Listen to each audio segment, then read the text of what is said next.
En toute vérité, 11h midi sur Sud Radio, Alexandre Devecchio. En toute vérité, chaque dimanche entre 11h et midi sur Sud Radio, sécurité, économie numérique, immigration et écologie. Pendant une heure, chaque semaine, nous débattons sans tabou des grands enjeux pour la France d'aujourd'hui et de demain.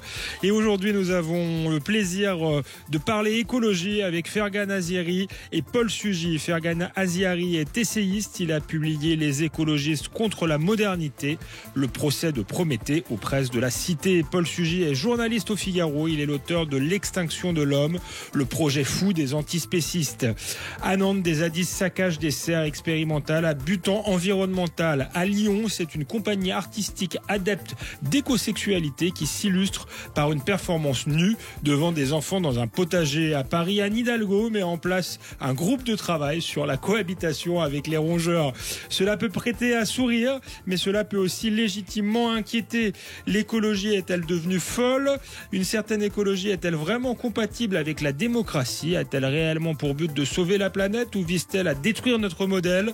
Les sociétés occidentales vont-elles cependant devoir apprendre à faire preuve de davantage de sobriété? Existe-t-il une autre écologie compatible avec le progrès? Laquelle?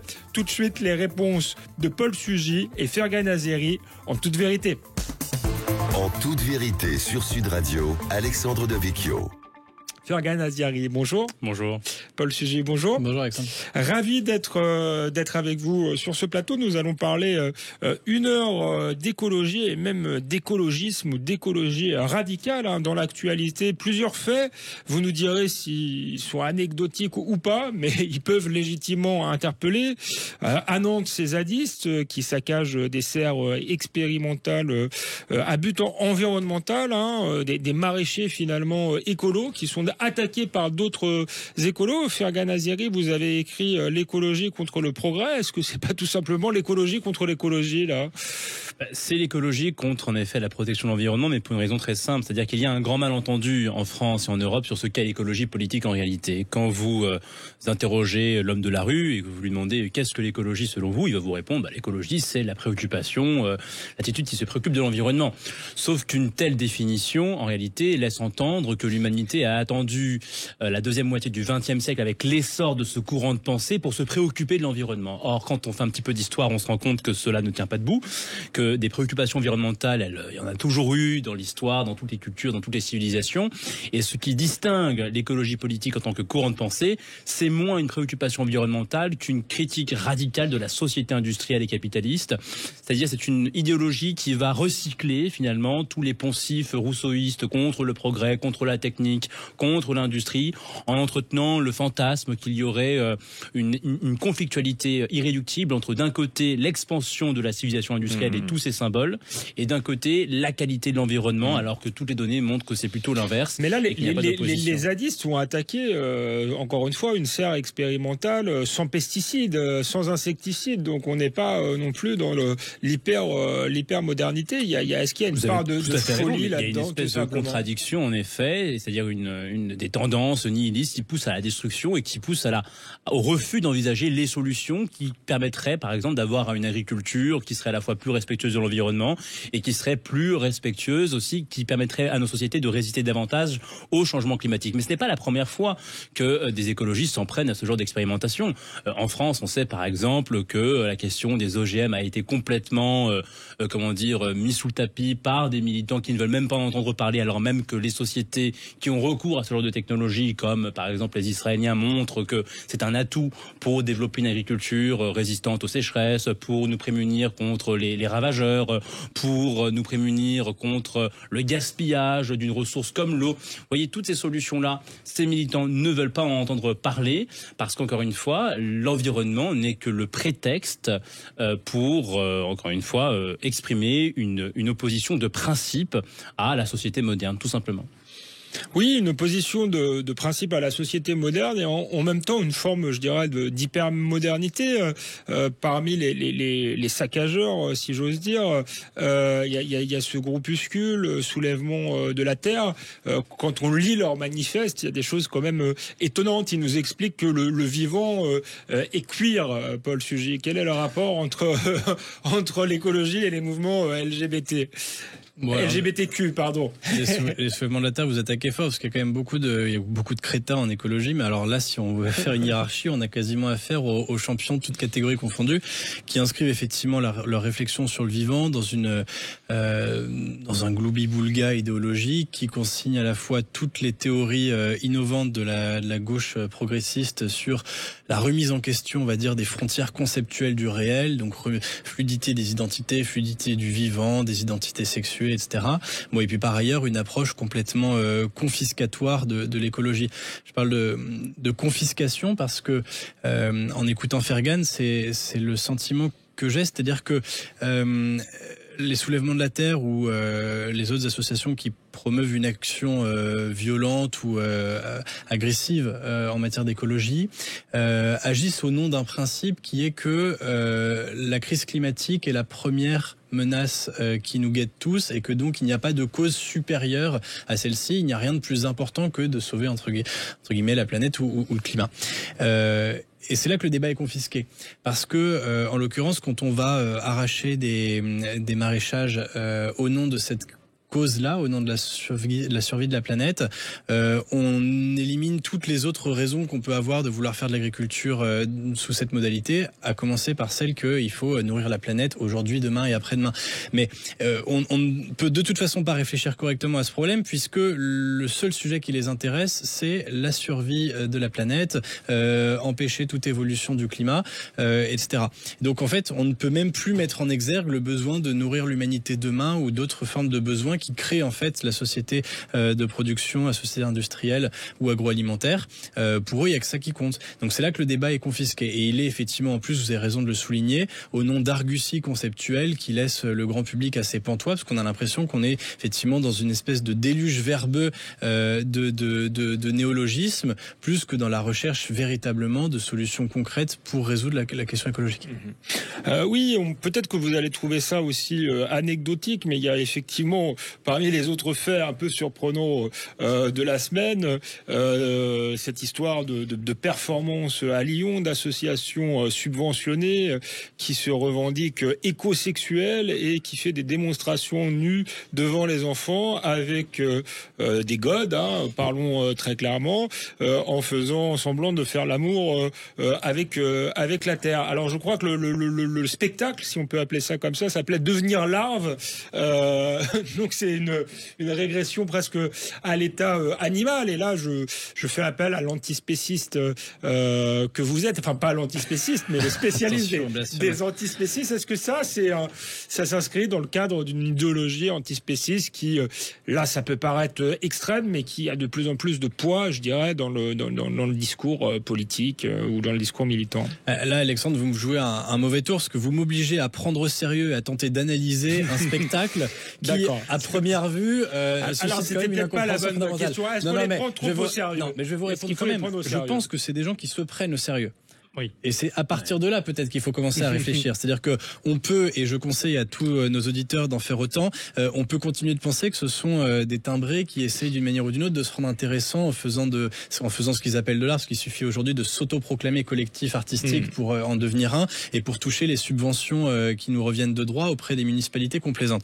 Bon, mais ces gens-là se prennent au sérieux et essayent d'exprimer à travers leur performance, puisque c'est comme ça qu'il est convenu d'appeler ce genre de manifestation, ils essayent d'exprimer encore une fois ce que j'essayais de vous expliquer, c'est-à-dire cette perception de la fluidité des identités, fluidité du vivant, fluidité des espèces, et le fait que donc on refuse de se reconnaître comme étant détenteur d'une identité propre. Je ne suis pas plus humain qu'autre chose, je ne suis pas plus masculin ou féminin qu'autre chose, je ne suis que une entité indéfinie dans une relation d'interdépendance avec tout ce qui m'entoure. En gros, c'est cela, avec la dimension très régressive qu'ils essayent d'esquisser à travers ce geste de ramper comme la larve qui se retrouve dans la condition de l'homme nu, peut-être une condition encore plus humiliante que celle du nourrisson qui vient de naître. Enfin, il y a cette espèce de recherche régressive de réduire l'homme en dessous de tout ce que sa fierté lui commande d'être, en dessous de tout ce que la civilisation construit.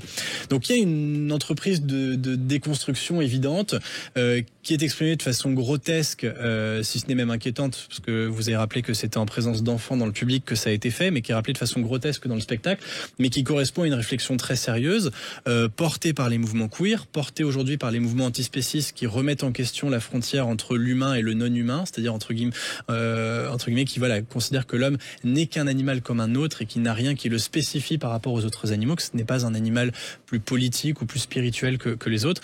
Donc effectivement, cet arsenal d'arguments et de concepts qui viennent étayer l'idée qu'au fond toutes les identités sont indistinctes, nourrit la question écologique et en un sens, à mon avis, la caricature, puisque ça déplace le terrain de la lutte écologique sur celui, au fond, de la révolution, de la rébellion contre la civilisation occidentale dans son ensemble, alors que cette lutte-là devrait au contraire être plutôt un appui à la civilisation pour l'aider à se perpétuer de manière équitable pour les générations à venir. Merci Paul Sugy, merci Fergan Aziari. On se retrouve après une courte pause en toute vérité sur Sud Radio. On continue à parler écologisme, antispécisme, zadisme, écologie punitive et autoritaire aussi. Et on parlera aussi des solutions. Ne vous inquiétez pas, mais on commence par le constat dans cette deuxième partie. À tout de suite sur Sud Radio en toute vérité. En toute vérité, 11h midi sur Sud Radio, Alexandre Devecchio. Nous sommes de retour sur Sud Radio avec Fergan Aziari, auteur de L'écologie contre le progrès, c'est tout presse de la cité, et avec Paul Sugy, journaliste au Figaro, auteur de L'extinction de l'homme, une réflexion sur l'antispécisme. Paul Sugy, qui est une idéologie qui gagne du terrain. Est-ce que vous pouvez nous expliquer de manière plus précise, qu'est cette idéologie ? Oui, en fait, c'est l'histoire d'un profond malentendu. Ce qui gagne du terrain aujourd'hui dans l'opinion, c'est le sentiment que l'on est responsable du bien-être des animaux et que c'est quelque chose qui nous lie, y compris même politiquement, et qu'il faut être en mesure de garantir, notamment dans toutes les activités humaines qui supposent l'exploitation des animaux, de garantir des conditions d'exploitation qui soient justes, qui soient équitables pour nos amis les bêtes. Ça, c'est le processus normal de toute civilisation. Norbert Elias avait déjà montré comment est-ce que progressivement la dimension barbare de la boucherie avait progressivement disparu de l'assiette, et donc à mesure que nous nous civilisons un peu plus encore, eh bien nous accordons de l'intérêt aux êtres qui sont placés sous notre protection, et notamment les animaux. Et donc il y a un malentendu, parce que aujourd'hui les gens, si vous voulez, confondent ce mouvement légitime, d'autant plus légitime qu'on a pu voir dans les excès aussi des pires heures de l'agriculture industrielle, eh bien des conditions d'élevage qui étaient probablement pas décentes, mais les gens confondent ceci avec un discours idéologique extrêmement radical qui lui remet en question l'idée que l'homme aurait des privilèges sur les autres animaux, et c'est cette idée pourtant qui est encore aujourd'hui à la racine de nos systèmes politiques, c'est-à-dire que fonder une constitution et puis un système juridique sur les droits de l'homme, c'est reconnaître que seul l'homme est un sujet de droit, et que ce qui confère à l'homme des droits, eh bien c'est une forme de prééminence sur la nature, le choix que nous avons fait de défendre les nôtres, c'est-à-dire nos frères et sœurs humains, plus que n'importe quelle autre créature. Et donc cette thèse antispéciste qui est née dans les universités américaines au détour des années 70 et 80, s'est assez rapidement importée en France. Elle est restée assez marginale pendant plusieurs dizaines d'années, et aujourd'hui, on va dire avec l'attrait de l'opinion pour la question animale, eh bien elle se propage à travers des associations relais qui ont un peu un double discours. La plus connue d'entre elles, c'est L214, qui essaie de faire la police entre les bons et les mauvais éleveurs, entre les bons et les mauvais abattoirs, pour mettre l'accent sur des pratiques qui peuvent parfois être dénoncées. En réalité, L214 est une entreprise politique qui n'a pour seul but que de créer demain les conditions de possibilité d'un monde sans viande. Et le fait de s'abstenir de manger de la viande, pour le coup, ça n'est pas mu ni par un intérêt écologique, ni par une question de santé. On peut très bien manger un peu moins de viande, mais de meilleure qualité, sans détériorer le climat, sans consommer trop de viande, comme ça a pu être parfois le cas dans certains régimes alimentaires. Non, le fait de vouloir se passer complètement de viande, c'est purement une posture idéologique qui considère que, le fait de tuer un animal pour en faire de la viande, c'est un crime commis contre l'intérêt de cet animal, à tel point, et vous avez dû l'entendre parfois dans certains débats, à tel point que certains font le parallèle avec la Shoah, avec les crimes contre l'humanité, contre l'histoire du XXe siècle. Effectivement, et ce sont des groupes qu'on peut croire extrêmement militant, extrêmement groupusculaire, mais j'en reviens encore une fois à une actualité qui peut paraître anecdotique, mais qui m'a fait sourire. C'est Anne Hidalgo, confrontée aux critiques sur les rats à Paris, qui explique qu'elle va mettre en place un groupe de travail pour la cohabitation avec les rongeurs. Est-ce que l'idée, c'est que les hommes et les animaux cohabitent comme ça sur un plan d'égalité? En plus, elle explique que les rats à Paris, ce n'est pas un problème de santé publique. Ça peut être un peu gênant, mais c'est pas un problème de santé publique. Et donc, on peut en sourire, mais elle est quand même maire de Paris avec des responsabilités. Et effectivement, ça peut avoir des conséquences lourdes, même en termes d'hygiène, cette omniprésence des rats. La cohabitation avec les animaux, elle a toujours existé, elle existera toujours. Nous vivons dans un monde côte à côte avec les animaux. Alors certains dont on est content de plus croiser tous les jours le chemin. Il y avait une époque encore pas si lointaine où l'on ne s'aventurait pas du village sans un louvetier qui s'assurait que le prédateur se tenait à l'écart des enfants. Bon, cette époque, en tous les cas en France, est révolue. On ne craint quasiment plus la présence des animaux sauvages, ce qui sont plus une menace pour nous. Mais la cohabitation continue, et en particulier dans les villes, on cohabite avec des espèces que l'on appelle parfois liminaires, c'est-à-dire qu'elles vivent au seuil de nos maisons sans que ça soit des animaux domestiqués. Ce sont les pigeons, les rats, alors les petites bestioles, les punaises de lit qu'on retrouve parfois avec beaucoup de désagréments dans ces matelas, etc. Ces animaux, de toute façon, on va continuer de cohabiter avec eux. Mais le privilège de la civilisation humaine, c'est de faire le choix des règles de cette cohabitation. La raison pour laquelle nous nous lions d'affection avec les chiens ou les chats à qui nous donnons des fonctions quasiment d'empathie. D'accord, mais pour être pas politiquement correct, est-ce que il faudrait pas tout simplement mettre en place une politique de j'allais pas dire pas d'extermination des rats, mais en tout cas une politique pour les combattre. J'ai bien. Et c'est pas s'il faut cohabiter avec eux ou limiter leur présence. Au nom de ce privilège de la civilisation, on a décidé de tenir à l'écart les animaux que l'on juge nuisibles, c'est-à-dire qui nous causent des nuisances, c'est-à-dire dont la vie à nos côtés finalement dégrade nos conditions de vie à nous. Les rats, de toute évidence, en font partie parce que ce sont des vecteurs de maladies. Et Anne Hidalgo est d'une malhonnêteté crasse lorsqu'elle dit qu'aujourd'hui cette question peut être remise en cause. Elle a en réalité ignoré les études scientifiques encore récentes qui ont montré que même encore par exemple avec la propagation des derniers virus qui ont circulé, les rats sont un vecteur important de ces maladies. Voilà. Donc si plus il y a de rats, plus on a de chances de tomber malade, faut le dire très simplement. De fait, en plus de ça, la population des rats est en très nette hausse, semble-t-il, parce que les hivers sont plus doux et que donc il y a plus de rats qui survivent à l'hiver.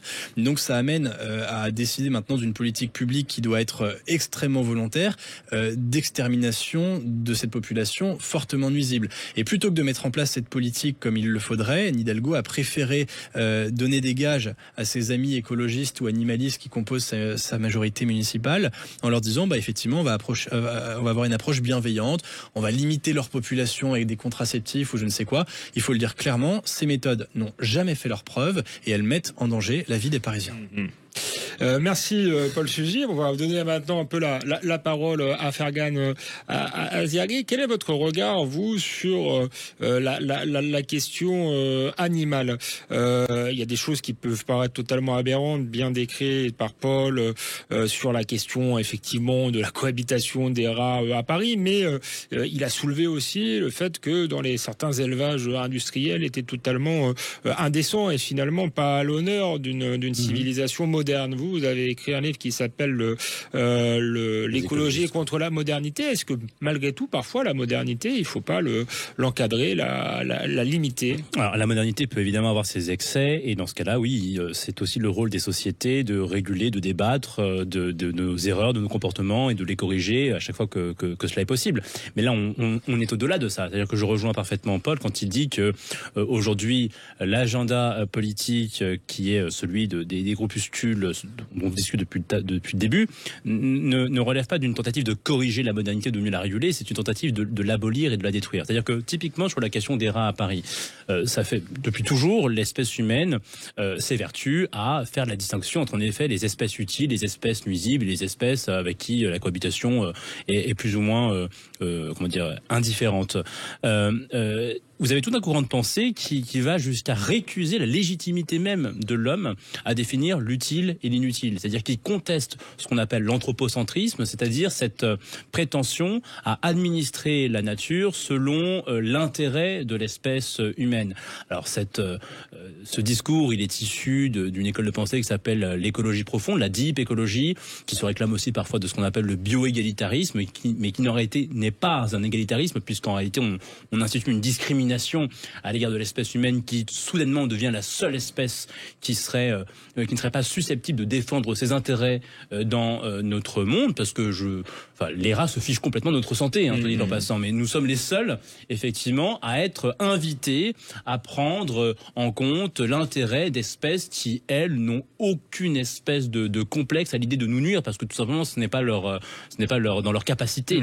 Il n'y a que l'homme qui puisse se représenter une nature idéale, et c'est la raison pour laquelle en réalité l'anthropocentrisme est indépassable en tant que vision du monde.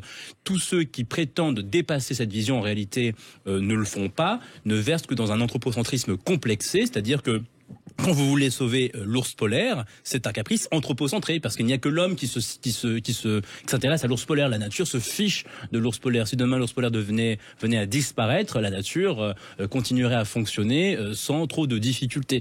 Donc c'est là le paradoxe en fait d'une école de pensée qui nie complètement la spécificité de l'espèce humaine et nie en tout cas la légitimité même d'une hiérarchie, ou en tout cas d'une différenciation juridique entre l'espèce humaine et les autres espèces, et qui en même temps est obligé de reconnaître qu'en définitive c'est bien l'homme et l'homme seul qui est amené à arbitrer parmi les espèces avec lesquelles il veut cohabiter, en sachant qu'il y a nécessairement des choix et des discriminations, c'est-à-dire que la nature n'est pas une communauté harmonieuse qui serait liée que par des interdépendances mutuellement profitables. Il y a des espèces qui nous causent du tort, il y a des espèces qui causent du tort à d'autres espèces. L'argument que l'on prend classiquement pour illustrer ce propos, c'est le cas des dinosaures qui ont disparu et dont la disparition a favorisé l'émergence des mammifères terrestres dont nous faisons partie. D'ailleurs, ce qu'oublient les antispécistes, c'est que tout simplement les animaux tuent d'autres animaux. La nature, effectivement, n'est pas le vivre ensemble de Disneyland. Il y a des interdépendances harmonieuses, il y a du mutualisme, il y a du commensalisme, il y a des symbioses, mais il n'y a pas que ça. Il y a aussi de la conflictualité, il y a de la prédation, il y a des jeux à somme nulle, et il est aussi du devoir de l'espèce humaine d'aménager son environnement pour sa sécurité, sa prospérité, ce que beaucoup de mouvements aujourd'hui récusent, et cela donne en effet toutes ces réactions hostiles aux pesticides dans l'agriculture ou à des politiques sanitaires tout à fait classiques pour protéger les habitants d'une ville de la prolifération de maladies. Merci Fergan Azzieri, merci Paul Sugy. On se retrouve après une courte pause. On continue à parler d'écologie. On parlera notamment de décroissance après la pause, toujours en toute vérité sur Sud Radio. À tout de suite. En toute vérité, 11h midi sur Sud Radio, Alexandre Devecchio. Nous sommes de retour sur Sud Radio en toute vérité. Nous parlons ce matin des dérives d'une certaine écologie avec Paul Sugy, auteur de L'extinction de l'homme. C'est chez Talandier, ça parle des antispécistes. Et nous sommes également avec Fergan Azzieri qui a fait un livre, L'écologie contre le progrès. Dans l'idéologie des écologistes, même certains écologistes plus raisonnables, des fous dont on a parlé, que les fous dont on a parlé en début d'émission, qui sont vraiment groupusculaires, bien qu'ils soient de plus en plus écoutés par les politiques. Il y a tout un courant écologiste qui défend la décroissance. Est-ce que c'est une idée si absurde que ça, Fergan Azzieri? Je sais que vous êtes un fervent partisan du progrès, de la modernité.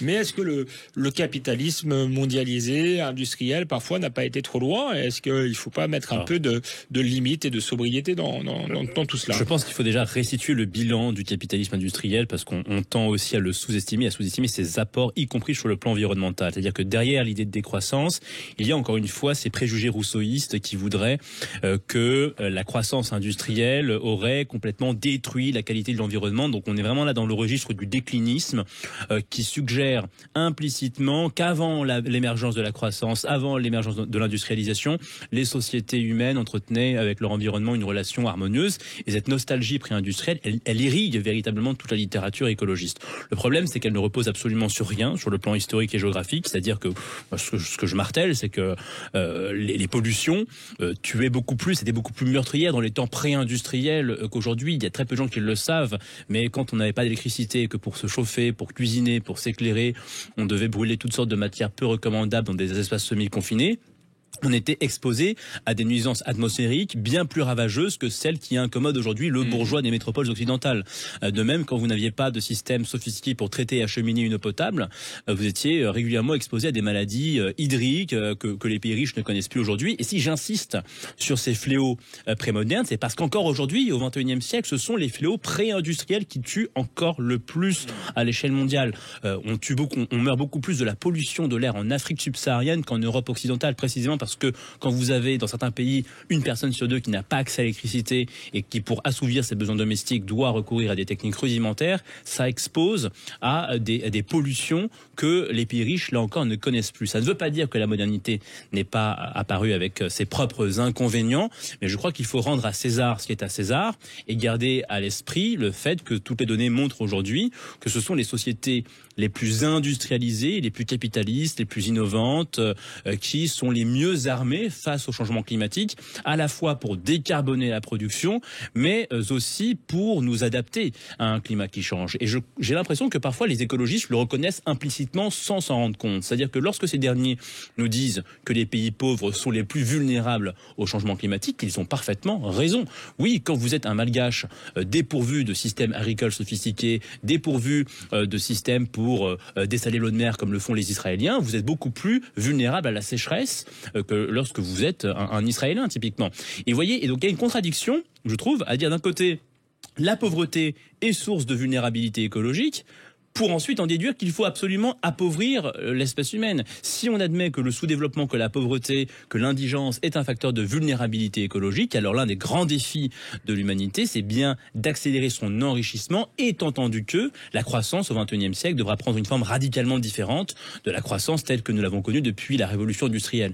Il ne s'agit pas de cramer toujours plus de charbon et de pétrole pour nous prémunir des risques de la consommation de charbon et de pétrole, mais vous savez ce qu'on dit, l'âge de pierre ne s'est pas terminé faute de pierre, et aujourd'hui, nous avons les connaissances techniques et scientifiques pour bâtir un nouveau modèle de prospérité qui ne repose plus sur les énergies fossiles, et il ne tient qu'à nous de mettre en œuvre ce programme-là. Si on le veut bien. Paul Sugy, est-ce que vous croyez-vous que la croissance est l'alpha et l'oméga de toute politique? Pour parler concrètement, vous avez travaillé sur la question des animaux, vous nous avez dit tout le mal que vous pensiez des antispécistes, mais en même temps, dans votre livre, vous reconnaissez qu'il y a des dérives, notamment en matière d'élevage industriel. Est-ce que la ferme des 1000 vaches, par exemple, c'est un modèle politique d'avenir, un modèle qui vous paraît tout simplement raisonnable? Oui, il y a des dérives, effectivement. Moi, j'essaye de mettre un curseur, parce que c'est bien de parler de dérives, mais il faut être capable de dire à partir d'où est-ce qu'elle commence aussi. Moi, j'essaie de mettre le curseur à partir du moment où il y a eu une déshumanisation du rapport à l'animal dans la ferme. Ça n'est pas une question de taille d'exploitation, par exemple. Ça n'est même pas une question simplement des moyens plus ou moins modernes, mécanisés qui vont être utilisés pour s'employer à la ferme. Mais c'est vrai qu'il y a des modèles d'élevage dans lesquels l'agriculteur, les différents salariés de son exploitation sont en contact direct avec l'animal, et d'autres au contraire où on a automatisé la plupart de ces processus et où en fait on gère une ferme comme on gérerait n'importe quelle ligne de production. Et je crois que là il y a la perte d'un lien anthropologique fondamental que l'agriculture rend possible. L'agriculture, c'est ce qui connecte l'homme à son environnement, végétal ou animal. Et si cette connexion est perdue, alors je crois qu'on s'expose à un certain nombre de dérives qui nous heurtent dans nos valeurs, dans notre anthropologie, mais qui peuvent en plus avoir des conséquences assez néfastes. Et ça a pu être notamment montré comment est-ce que, par exemple, des trop grandes concentrations dans des conditions trop peu surveillées d'un certain nombre d'animaux de ferme dans certains pays du tiers-monde ont pu accélérer les épidémies de virus qui sont propagés ensuite de l'animal à l'homme, etc. D'ailleurs, ça permet de rappeler qu'il y a aussi un lien intime entre la préservation du bien-être animal et le nôtre. On voit que, par exemple, avec le dernier virus respiratoire en date qui a affolé la planète, on voit qu'il y a une transmission des maladies de l'animal à l'homme qui fait qu'on a tout intérêt pour notre propre bien à prendre soin des animaux. Je crois raison pour laquelle on va se mettre à vacciner massivement les volailles dès la rentrée de l'automne pour lutter contre la grippe aviaire. Mais donc, pour revenir à votre question, Alexandre, sur la croissance, je crois que on confond deux croissances différentes dans le débat. Fergan insiste sur une croissance qualitative qui est indéniablement le fil rouge conducteur de toute l'histoire de nos sociétés, qui veut que plus l'homme grandit en intelligence, en savoir-faire, en puissance technique, puis il tend à améliorer les conditions de sa vie et de celles de ses semblables. Et de fait, on n'arrêtera jamais, qu'on le veuille ou non, et de fait personne ne peut légitimement le vouloir, mais on n'arrêtera jamais le progrès de la croissance des connaissances en médecine, dans l'alimentation, et tout ce qui nous permet de vivre demain mieux qu'aujourd'hui, et après-demain mieux que demain, etc. En revanche, est-ce que cette croissance-là signifie pour autant qu'il faut continuer d'indexer nos systèmes économiques sur une croissance continuelle sans laquelle tout dégringole? Parce qu'aujourd'hui, c'est ça, on a un système politico-économique qui fait que si l'on n'injecte pas un certain degré de croissance dans les tuyaux, alors tout le monde s'affole et on n'est plus capable de dire si tout va pas risquer de s'effondrer dans les jours qui suivent. Bon, je suis pas sûr que les deux soient connectés. On peut imaginer une croissance qualitative qui suppose que par sa puissance technique et donc par le déploiement de son économie, l'homme cherche à vivre toujours mieux, sans nécessairement dire que ça passe par le fait de produire sans cesse plus de richesses. Maintenant, la question que cette réflexion pose est évidente, c'est que cette tempérance suppose des arbitrages et que les arbitrages, par définition, dans les questions économiques, ils sont très difficiles à faire. On s'est réfugié derrière l'idée que le marché permettait une régulation assez juste de l'offre et de la demande, puisque au fond, l'agrégation des intérêts individuels sur le marché finissait par contenter de la meilleure façon possible tous les agents. Je suis pas certain que cette logique résiste à toutes les analyses. Je le dis très timidement parce que j'ai Fergan qui m'attend en face avec. C'est bien, il y aura finalement un peu de débat entre vous. Alors vous êtes dit que le marché est parfait. Fervent adepte du marché. Personne ne dit que le marché est parfait. Même pas Milton Friedman. Mais souvent on explique c'est comme la démocratie, c'est le moins pire des régimes. C'est le moins pire des régimes d'allocation des richesses. Aucun système humain n'est parfait. Celui qui vous vend de la perfection dans un monde humain. Eh bien, Paul Sugy a marqué un point face à Fergan Azeri qui a mis un genou à terre.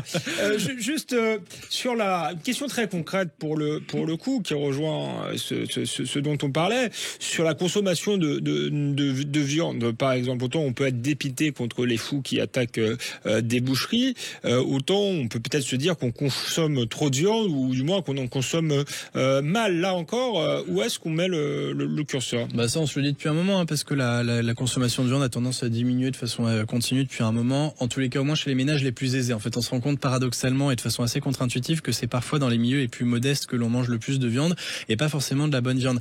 Là, ça amène plusieurs considérations. D'abord, au nom de quoi est-ce que l'on réduit sa consommation de viande? J'ai essayé de le dire tout à l'heure. Si c'est parce que l'on pense que, comme les Indiens dans les fantasmes de Voltaire, que les vaches sont sacrées et qu'il faut pas leur faire de mal, je pense que c'est une condition assez limitante. En tous les cas, moi, je m'estime pas tenu par cette nouvelle morale. Si c'est pour améliorer sa santé, parce que de fait manger trop de viande ça peut au bout d'un moment déréguler l'organisme, ou si c'est pour des considérations environnementales, parce que c'est vrai, dans certains cas les exploitations d'élevage sont plus consommatrices de ressources que l'agriculture céréalière par exemple, alors ça semble plus légitime.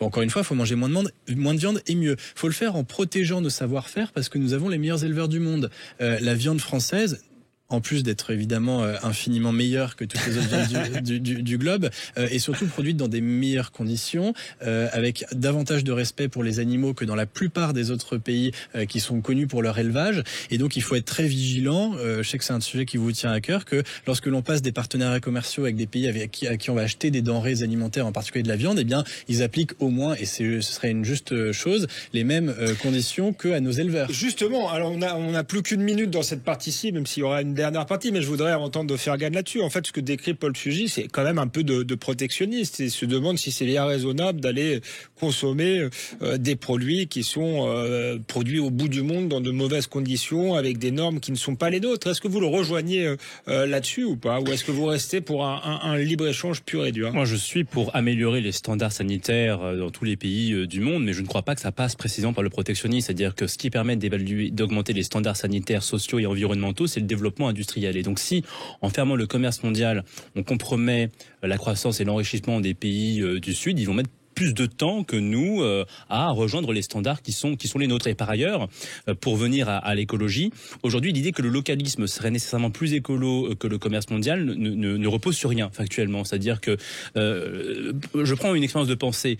Si demain, chacun se mettait à cultiver ses légumes sur son balcon, est-ce qu'on irait vraiment vers un monde plus écologique ou est-ce qu'on s'exposerait à une espèce de gaspillage effroyable parce que vous vous privez des économies d'échelle et des rendements d'échelle qui permettent à l'agriculteur spécialisé de produire plus efficacement que le bobo parisien qui cultiverait ses légumes sur le balcon.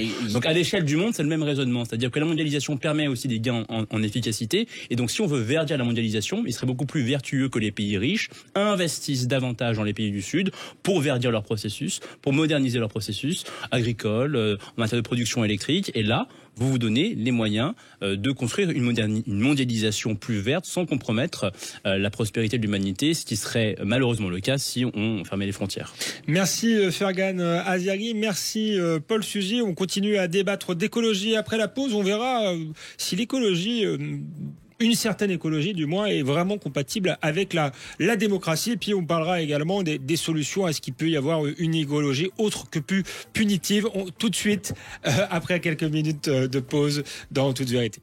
En toute vérité, 11h midi sur Sud Radio, Alexandre Devecchio. Nous sommes de retour sur Sud Radio. En toute vérité, nous parlons d'écologie et des dérives d'un certain écologisme avec Fergan Aziari, auteur de L'écologie contre le progrès, c'est aux éditions Talendier, et avec Paul Sugy, qui est auteur de L'extinction de l'homme. Ça parle notamment des antispécistes. Et Paul Sugy voulait répondre à Fergan. Avant la pause, je le titillais un peu sur le localisme. Bon, il m'a répondu que c'était parfois plus écolo de consommer des pommes venues du Chili que de les produire nous-mêmes. Je suis pas sûr que vous partagiez totalement cette opinion, Paul Sugy. Non, je pense que Fergan est parti d'une expérience de pensée. Le plus simple est quand même de partir du réel et qu'effectivement aujourd'hui on se rend compte qu'il y a des situations qui sont complètement insensées. Là, par exemple, en France, on a quand même une agriculture qui malgré tout continue de se porter relativement bien, mais la transformation des produits se fait très rarement en France pour des questions que vous connaissez par cœur, qui est que le coût de main-d'œuvre est infiniment moins cher à l'étranger, parfois très loin, au fin fond de l'Europe de l'Est notamment, et que donc on va acheminer des denrées agricoles produites sur le terroir français pour qu'elles aillent être transformées par des groupes agroalimentaires là-bas et qu'elles reviennent ensuite dans les supermarchés français. Il me semble, à mon modeste niveau et sans être un spécialiste comme Fergan de toutes ces questions-là, mais que malgré tout, on pourrait éliminer quelques kilomètres de transports inutiles et qui, même si j'entends qu'ils sont peut-être marginaux dans les émissions de carbone, me semble compter malgré tout. Et par ailleurs, on parlait de la question de la transposition des normes. Je pense qu'on ne parle pas exactement à la même échelle de temps. À terme, on peut tous souhaiter, on doit souhaiter que tous les pays du monde, dans la mesure de leurs moyens, soient capables d'appliquer des normes exigeantes en matière de qualité des produits, de respect des animaux, de respect de la nature, etc. Aujourd'hui, c'est manifestement pas le cas. Et la moindre des choses, en tous les cas, ne serait-ce que par justice par rapport à nos producteurs qui, eux, jouent le jeu extrêmement exigeant de s'astreindre à des règles minutieuses qui conditionnent l'élevage et l'agriculture en France. La moindre des choses que l'on doit, c'est que lorsque le consommateur français a le choix entre leurs produits ou ceux de concurrents venus de l'étranger, qu'au moins les normes soient appliquées également pour les concurrents étrangers.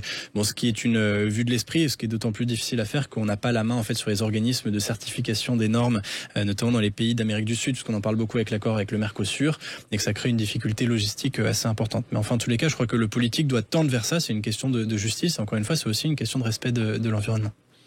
On va passer à un autre sujet parce que je crois que on vous mettra pas d'accord là-dessus, mais c'est bien. Vous êtes d'accord sur certaines dérives, mais on voit que vous partagez pas forcément les mêmes solutions. Il y a un sujet qu'on n'a pas abordé et qui me paraît fondamental, c'est la compatibilité entre une certaine écologie et la démocratie. J'en reviens au soulèvement de la terre. On pourrait même penser à Sainte-Soline, où ce sont des actions violentes, illégales, au nom d'une d'une noble cause. Donc là, est-ce qu'il n'y a pas une remise en cause d'un des fondements de la démocratie? Et puis, est-ce qu'il n'y a pas une forme d'autoritarisme aussi dans un certain écologisme? Fergan Azeri, vous avez fait un interview au Figaro, un entretien.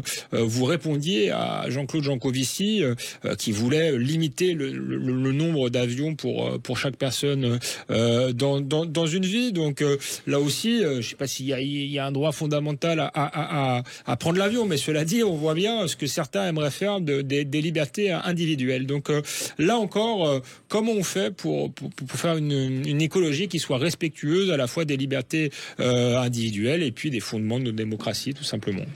Alors vous avez parfaitement raison de rappeler qu'il y a aujourd'hui dans l'écologie politique des courants qui estiment que la fin justifie les moyens. Et la proposition de Jancovici le montre, même si je doute sur le fait que M. Jancovici s'intéresse vraiment à l'efficacité environnementale des mesures qu'il propose, puisque sur l'aviation, enfin tous les économistes de l'environnement vous diront que le rapport coût-bénéfice de la mesure est parfaitement défavorable à ce genre de type de proposition.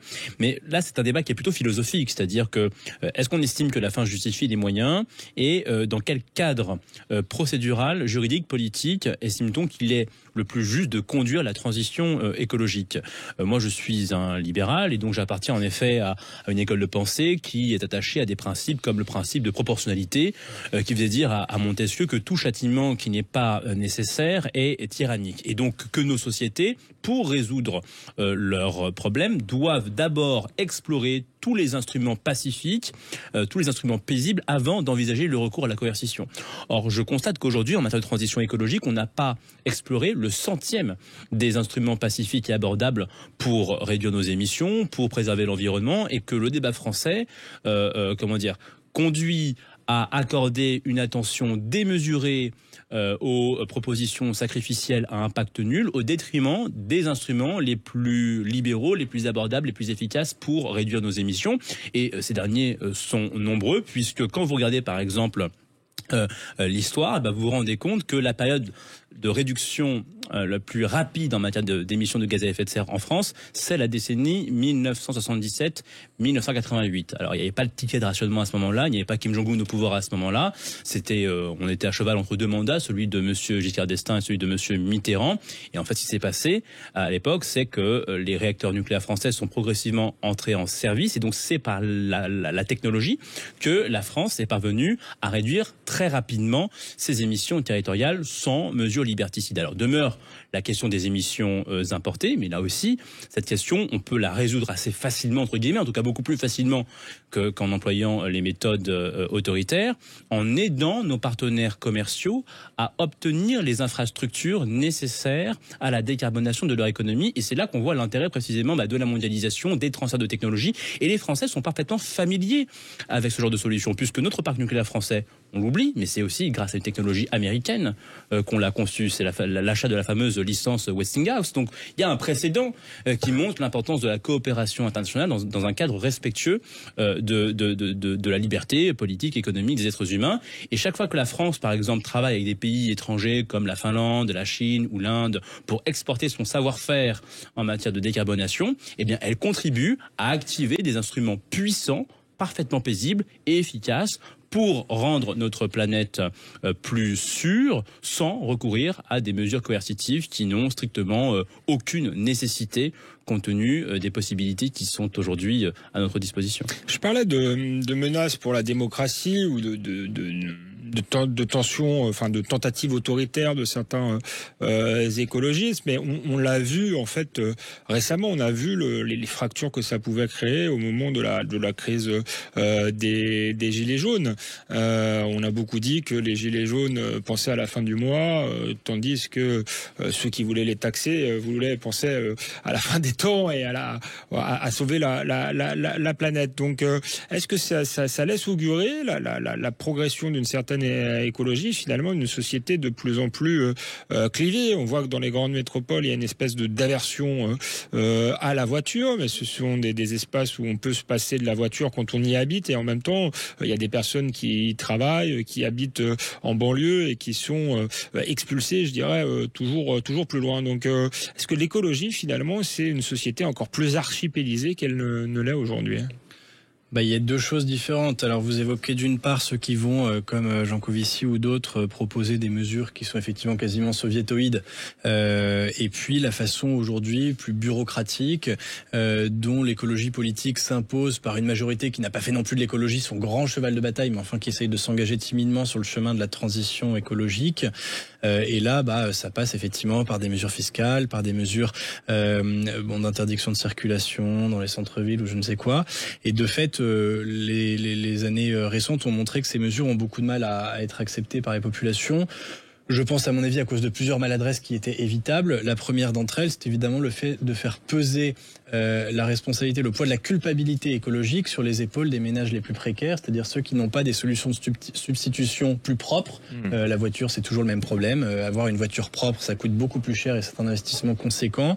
Et au fond, je pense que ça crée une exaspération qui est que voilà, c'est toujours ces mêmes populations de Français à qui l'on donne peu, à qui l'on demande beaucoup et qui se sentent en plus responsables de la catastrophe climatique, alors même que pointe comme responsable, oui. qui ont le sentiment d'être pointés comme responsables de cette catastrophe, alors même que leur mode de vie n'est probablement pas aussi exubérant que celui de ménages urbains, peut-être plus verts dans leur mode de vie immédiat, mais qui se déplacent davantage, qui ont une consommation beaucoup plus effrénée et qui donc du coup vont utiliser plus de ressources qu'eux. Et puis surtout, en plus, on se situe d'un point de vue aussi français. Quand on se compare à nos voisins ailleurs dans le monde, on se rend compte qu'on n'est probablement pas l'économie qui rejette le plus de gaz carbonique. Donc ça, c'est une question c'est une maladresse dans le ciblage des mesures. En plus, il y a une maladresse de méthode, c'est-à-dire qu'on s'est pris complètement à l'envers là-dessus, c'est-à-dire qu'on a proposé des mesures rétorsives avant même de proposer des moyens alternatifs. On a commencé à créer des zones à faible émission de carbone avant que ce parc automobile ait disparu ou qu'il y ait des solutions alternatives qui permettent de faire les mêmes déplacements autrement. Quelles sont les alternatives à une écologie punitive ? Est-ce qu'il y en a ? Je suis désolé, il nous reste 30 secondes, mais est-ce qu'on peut terminer sur une note positive ? Est-ce qu'il y a une autre écologie que celle que défendent bruyamment certains écologistes ? Mais en réalité, il n'y a pas beaucoup de choix. Notre mode de société politique nous oblige à débattre, si possible intelligemment, et ensuite à espérer que les esprits les plus éclairés seront aussi les plus entendus. Le principal problème aujourd'hui de ceux qui veulent proposer une écologie dogmatique et donc ensuite, pourquoi pas totalitaire, c'est qu'ils pensent qu'ils sont les seuls à avoir raison et que tous les autres ont tort. Ce qui est certain, c'est qu'il n'y a aucune solution paisible qui peut être trouvée dans ce contexte-là. Donc, à part d'augmenter la qualité du débat démocratique, je ne vois pas de solution miracle. Mais enfin, en le disant, ça nous concerne tous. Je suis journaliste, c'est notre responsabilité de tous les jours, et c'est effectivement le travail qui nous attend. Et ben justement, Paul Sujet, j'espère qu'on a fait augmenter la qualité du débat démocratique dans cette émission. C'est l'un des buts. J'étais ravi de débattre avec vous, avec Fergan Azari également. Je vous laisse avec les informations et on se retrouve la semaine prochaine pour un nouveau numéro dans Toute Vérité. En toute vérité sur Sud Radio, Alexandre Devecchio.